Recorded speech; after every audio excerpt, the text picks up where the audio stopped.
Assalamu alaikum, I'm Aisha and you're watching Samaa News. Here are today's headlines. Iran's supreme leader, Ayatollah Ali Khamenei, is set to address the nation within minutes, according to Iran's Al-Alam television. The announcement comes just hours after coordinated US and Israeli strikes targeted senior Iranian leadership and key sites across the country. The speech is expected to outline Tehran's response as tensions in the region escalate sharply.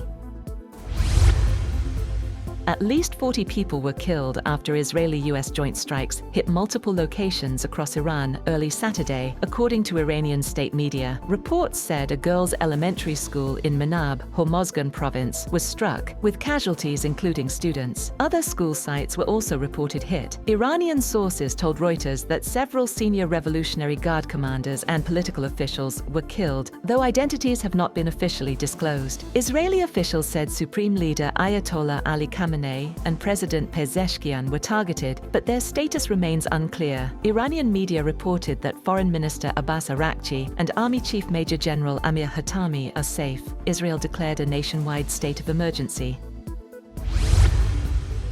Iran launched ballistic missile attacks targeting US military bases in Bahrain, Qatar, United Arab Emirates, and Kuwait, dramatically expanding the regional conflict. Bahrain confirmed the service center of the US Navy's 5th Fleet in Manama was hit, with smoke seen rising from the Jufair area. In Doha, Qatari officials said all incoming missiles were intercepted. Explosions were also reported in Abu Dhabi and Dubai, while Kuwait reported sirens and blasts. Iran's Revolutionary Guard said all US bases and interests in the region are within reach and warned further retaliation is possible. Gulf states condemned the attacks, with the UAE calling them a serious violation of sovereignty.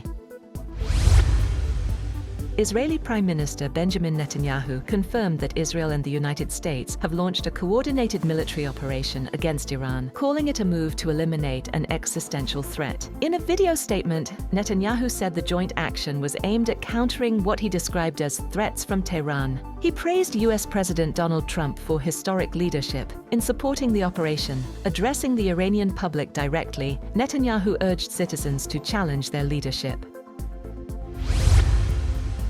US President Donald Trump confirmed joint US-Israeli military strikes against Iran, calling the operation a necessary step to defend Americans from imminent threats. Trump said the objective is to prevent Iran from acquiring nuclear weapons and to eliminate threats posed by the Iranian regime. He acknowledged potential casualties, but stressed efforts are being made to minimize risks to US personnel. He also urged Iran's Revolutionary Guard Corps to surrender, saying they would be treated well if they comply. Pakistan's military has launched large-scale operations under Operation Ghazab lil-Haq, striking Taliban positions across the Afghan border. Dozens of hideouts were destroyed, hundreds of operatives killed, and key posts captured. The Pakistan Air Force conducted raids at 29 locations in Afghanistan, targeting Taliban headquarters, ammunition depots, and checkposts in Laghman, Nangarhar, Kandahar, Kabul, and Paktika provinces, significantly weakening Taliban operational capacity. Pakistani forces captured 18 key Taliban posts, including positions near Shawal, Angor Adda, and Zamalan. Additional bases like Shipola Camp, Khyber Post, Kamisar Complex, and Dawood Post were destroyed. Infiltration attempts in Qilla Saifullah sector were foiled. According to officials, 331 Taliban operatives were killed, over 450 injured, 104 posts destroyed, 18 captured, and 135 tanks/armored vehicles destroyed. 12 Pakistani soldiers were martyred, with 27 injured.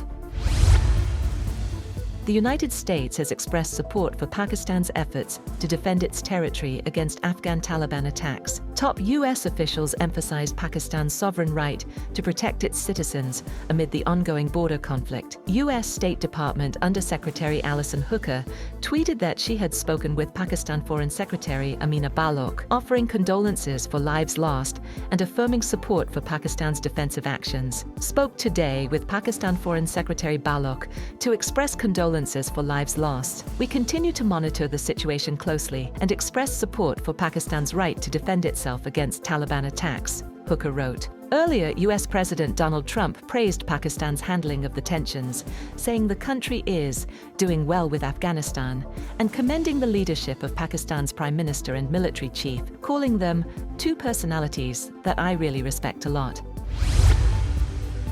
The Pentagon has officially designated Anthropic a supply chain risk to national security following a dispute with the Department of Defense over AI model usage. President Donald Trump directed federal agencies to phase out all Anthropic products within 6 months, stating on Truth Social, "We don't need it, we don't want it, and will not do business with them again." Secretary of Defense Pete Hegseth confirmed the designation, barring any contractor, supplier, or partner working with the US military from conducting business with Anthropic. The conflict arose after Anthropic refused to allow its AI to power mass domestic surveillance or fully autonomous weapons. CEO Dario Amodei reaffirmed the company's stance, pledging to assist a smooth transition if offboarding proceeds.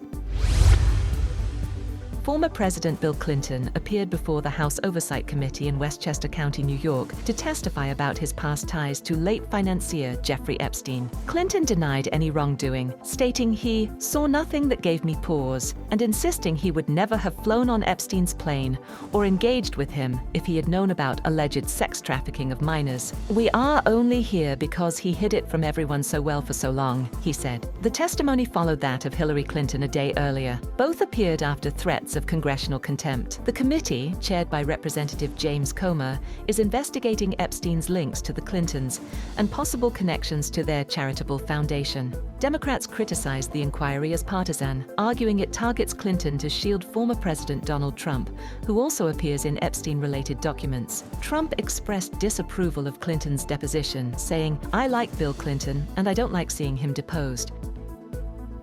That's all for now. For more updates, visit www.samaa.tv. Thank you for watching Samaa News.